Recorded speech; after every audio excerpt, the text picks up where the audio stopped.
안녕하세요. 그녀의 북살롱 미셸입니다. 네, 오늘 소개해 드리려는 책은요, 톨스토이의 단편입니다. 세 가지 질문이라는 단편이에요. 소개글 먼저 짧게 읽어 드릴게요. 톨스토이는 참회록을 쓴 이후 복음서의 진리를 대중이 쉽게 이해할 수 있도록 단순하고 간명하고 명확한 언어로 쓴 사람은 무엇으로 사는가 등의 주옥같은 단편 소설들을 써냈다. 어떤 이는 그의 작품들을 단테, 셰익스피어, 성서와 함께 영원한 진리가 담긴 불멸의 작품이라고 격찬하기도 한다. 세 가지 질문이라는 이 짧은 단편은 한 황제가 인생에서 풀지 못한 세 가지 의문, 세 가지 질문에 대한 답을 구하는 내용이다. 모든 일에 가장 적합한 때는 언제일까? 어떤 인간이 가장 중요한 사람일까? 세상에서 가장 중요한 것은 무엇일까? 이 세 가지 질문을 통해 우리에게 톨스토이는 아름다운 가르침을 전해준다. 자, 소설 속으로 들어가 보겠습니다. 어느 날 황제는 문득 만일 자기가 모든 경우에 이를 언제 착수하면 좋은가, 또 어떤 사람과 일을 함께하고 어떤 사람과는 일을 하면 안 되는가, 또 무엇이 가장 중요한 일인가 하는 것을 알 수 있다면 무슨 일을 하든 절대로 실패하는 일이 없을 것이라고 생각했다. 그러니까 이 질문을 통해서 우리가 엿볼 수 있는 거는 톨스토이는 인생에서 가장 중요한 일을 해야 하지 않은가 생각한 것 같고요. 그것을 언제 누구와 함께 하는 것이 성공적으로 그 일을 하는 법일까? 라는 큰 질문을 가지고 있었던 것 같습니다. 이런 생각을 한 황제는 자기 나라에 포고령을 내려 모든 일에 가장 적합한 때는 언제인가, 어떤 인간이 가장 중요한 사람인가, 모든 것을 실수 없이 하려면 가장 중요한 것은 무엇인가 하는 것을 가르쳐주는 사람에게 후한상을 내리겠다고 했다.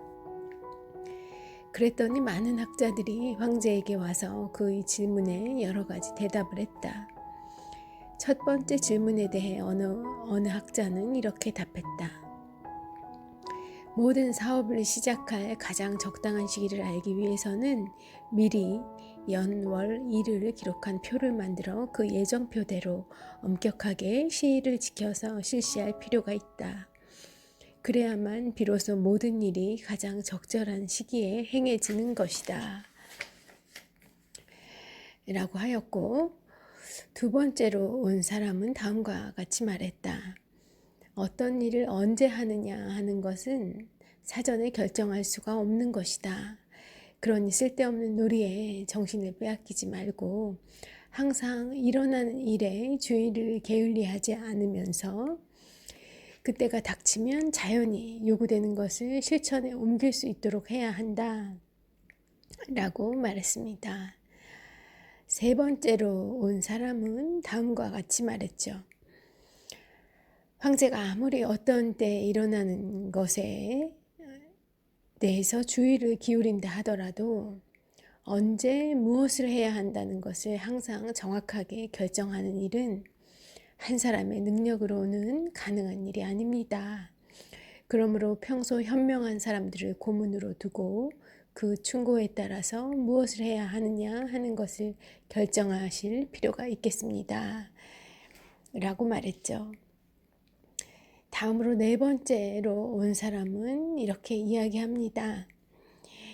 이 바쁜 세상에서는 고문을 두고 일일이 물어볼 시간이 없습니다. 그러나 일을 시작하는 적당한 시기를 즉각 결정하지 않으면 안 되는 다급한 상황이 일어나기 마련이므로 이 문제를 해결하기 위해서는 미리 언제 무엇이 일어날 것인가를 알아두어야 합니다. 그런데 이것을 알아낼 수 있는 사람은 오직 점술가 뿐입니다. 따라서 모든 것에 대해서 가장 적당한 시기를 알기 위해서는 점술가에게 물어볼 필요가 있으십니다. 라고 답을 하죠. 두 번째 질문에 대해서도 역시 여러 가지 대답이 나왔습니다. 가장 중요한 사람이 누구이냐라는 질문이었죠. 어떤 사나이는 황제에게 가장 필요한 사람은 그의 보좌역, 즉 정치가라고 말했습니다. 두 번째 사람은 황제에게 가장 중요한 사람은 성직자라고 말했죠. 세 번째 사람은 황제에게 누구보다도 필요한 사람은 의사라고 말했습니다. 네 번째 사람은 황제에게 누구보다도 필요한 사람은 군인이라고 말했습니다. 가장 중요한 일은 무엇인가? 라는 세 번째 질문이 있었죠. 이 세 번째 질문에 대해서는 또 여러 가지 대답이 나왔는데요. 어떤 사람은 이 세상에서 가장 중요한 일은 학문이라고 말했다. 두 번째 사람은 또 가장 중요한 일은 전술이라고 말했으며, 세 번째 사람은 무엇보다도 가장 중요한 것은 사람의 정신이라고 이야기합니다. 모든 대답이 각기 달랐기 때문에 황제는 그 어느 하나에도 찬성하지 않고 아무에게도 상을 내리지 않았습니다. 그리고 자기의 질문에 대한 확실한 답을 얻기 위해 현명하기로 이름이 난 어느 도사를 찾아가기로 결심하죠. 도사는 숲속에 살면서 아무데도 나가지 않았고 평소 접하는 사람이란 그저 서민들 뿐이었습니다. 그래서 황제는 수수한 옷을 입고 갔을 뿐더러 호위하는 군사들도 암자까지 데리고 가지 않고 말에서 내려 도사가 있는 곳까지 홀로 걸어갑니다. 황제가 도사가 살고 있는 그 암자 가까이 이르렀을 때 도사는 자기 집 앞에서 바디람을 일구고 있었습니다. 황제를 보자 도사는 가볍게 인사를 하고는 계속 바디랑을 일구는 겁니다. 빼빼 여위고 몸이 약해 보이는 도사는 가래를 땅에 질러 흙을 파 올리는데도 매우 힘이 드는 듯 숨이 차서 헐떡이고 있었습니다. 황제는 그에게 가까이 가서 말했죠. 현명한 도사여, 나는 세 가지 질문에 대해서 당신에게 답을 듣기 위해 이렇게 찾아왔소이다. 묻고 싶은 것은 이렇습니다. 첫째, 일을 후회 없이 하려면 어느 때 해야 하며 또 그것을 어떻게 해야 놓치지 않는 것인지. 둘째, 어떤 사람이 가장 필요한 사람인지, 즉 내가 어떤 사람과 일을 해야 하고 어떤 사람과는 일을 하지 말아야 하는지. 셋째, 어떤 일이 가장 중요하며 모든 일 가운데서 무엇을 가장 먼저 해야 하는 것인지, 이런 것들이 궁금합니다. 도사는 황제의 말을 듣고 있으면서도 한마디도 하지 않은 채 손에 침을 탁 뱉더니 또다시 가래질을 하기 시작합니다. 힘들어 보이는군요 하고 황제는 말했다. 그 가래를 이리 주시오. 도사님 대신 내가 좀 해드리리다. 고맙소 하고 도사는 가래를 건네주고는 자리에 앉았다. 황제는 밭을 주이랑이나 갈아주고 난 후 일손을 멈추고 조금 전에 질문을 되풀이해서 물었다. 그러나 도사는 아무 말도 하지 않았다.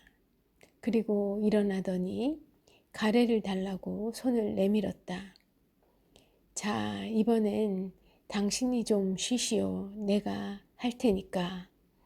그러나 황제는 가래를 돌려주지 않고 계속 일했다. 1시간이 지나고 2시간이 지나 해는 산 너머로 지기 시작했다. 그래서 황제는 가래를 땅에 꽂고 다시 말했다. 현명한 도사여, 나는 내가 묻는 질문에 답을 얻기 위해서 당신에게 온 것입니다. 만일 당신이 답을 해줄 수 없다면 그렇다고 말해주길 바라오.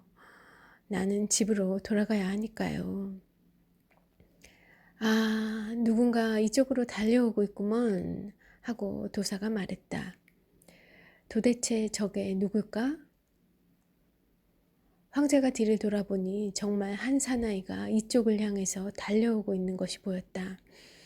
그 사나이는 두 손으로 자신의 배를 감싸고 있었는데 그 손 밑에서는 피가 철철 흐르고 있었다. 황제의 옆에까지 달려오더니 수염이 많은 그 사나이는 땅바닥에 쓰러져서 정신을 잃고 움직이지 않았다. 다만 가냘프게 신음을 할 뿐이었다. 황제는 도사와 함께 사나이의 옷을 헤쳤다.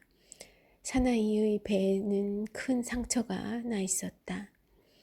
황제는 할 수 있는 데까지 그 상처를 씻어주고 자기 손수건과 도사의 손수건을 가지고 그 상처를 싸맸다. 그러나 피는 멈추지 않았고 황제는 여러 번 그 뜨거운 피에 흠뻑 젖은 붕대를 깨끗이 씻어서 다시 상처를 싸매곤 하였다. 간신히 피가 멎었을 때 부상자는 제정신으로 돌아와 무언가 마시고 싶다고 말했다.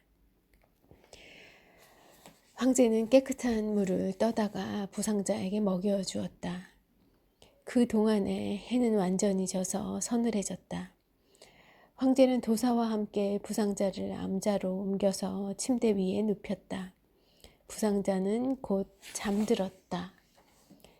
황제 역시 여행과 밭일로 아주 지쳐 있었기 때문에 마루 위에 눕자마자 곧 잠이 들었다. 황제는 짧은 여름을 한숨에 자고 아침이 되어서야 겨우 눈을 떴다. 그리고는 도대체 자기가 어디에 있는 것인지 또 침대 위에 누워서 번들거리는 눈으로 찬찬히 자기를 응시하고 있는 그 이상한 털보 사나이는 도대체 누구인지 한동안 어리둥절하고 있었다. 저를 용서해 주십시오. 황제가 눈을 뜨고 자기를 보고 있다는 것을 안 덥석부리 사나이는 힘없는 소리로 이렇게 말했다. 나는 내가 누구인지 모르니 너를 용서할 일이 없지 않은가? 하고 황제가 말했다. 황제께선 저를 모르시지만 저는 당신을 알고 있습니다. 저는 당신의 원수입니다. 당신에게 형제들이 사형당하고 게다가 저의 전 재산이 몰수되었기 때문에 저는 언제든 당신에게 복수하려고 벼르고 있던 당신의 원수입니다. 저는 당신께서 혼자 도사를 찾아 나섰다는 사실을 알고 돌아오는 길목을 지키다가 당신을 죽이기로 작정했었습니다. 그러나 온종일 기다려도 당신은 돌아오지 않았습니다. 저는 당신이 있는 곳을 알아내기 위해서 숨어 기다리고 있던 곳에서 나왔다가 당신의 호위병에게 들켰습니다. 그들은 나를 보자 칼을 휘둘렀습니다. 그래서 저는 그들로부터 도망을 친 것입니다. 만일 당신께서 저의 상처를 치료하여 주시지 않았더라면 저는 피를 흘리고 죽게 되고 말았을 것입니다. 저는 당신을 죽이려 했는데도 당신은 저의 목숨을 살려주셨습니다. 오늘 이후 제가 계속 살아갈 수 있고 당신이 허락하신다면 저는 가장 충실한 신하로서 당신에게 봉사하겠으며 또 제 자식들에게도 당신을 극진히 모시도록 일러두겠습니다. 아무쪼록 저를 용서해 주십시오.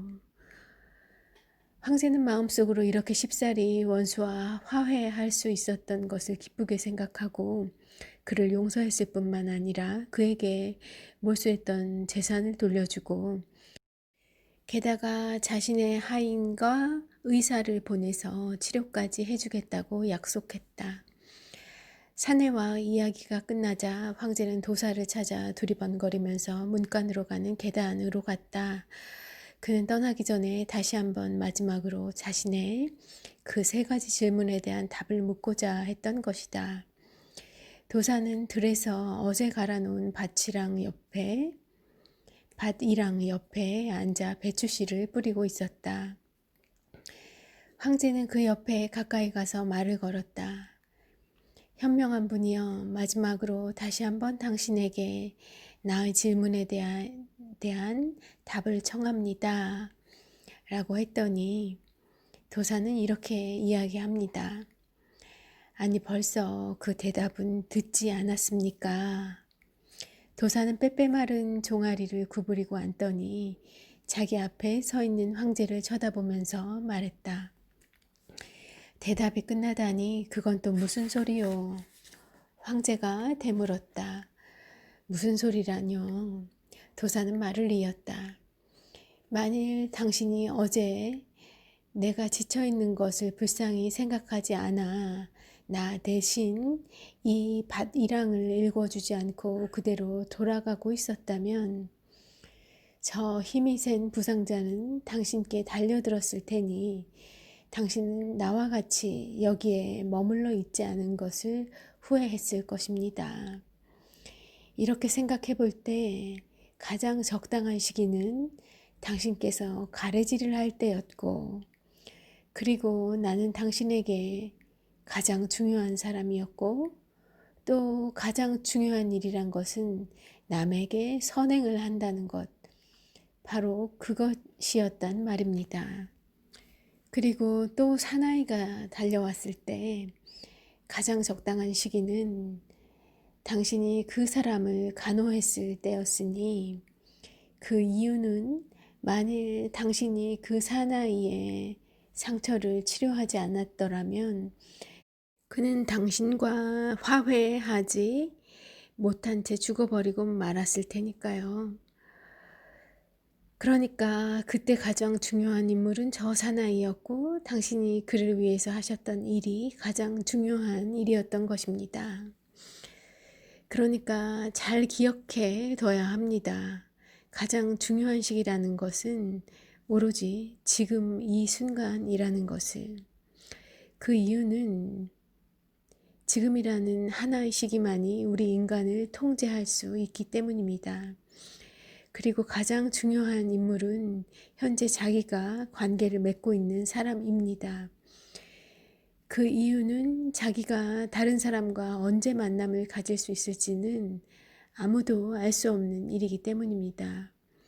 또 가장 중요한 것이란 사람에게 선행을 베푸는 것입니다.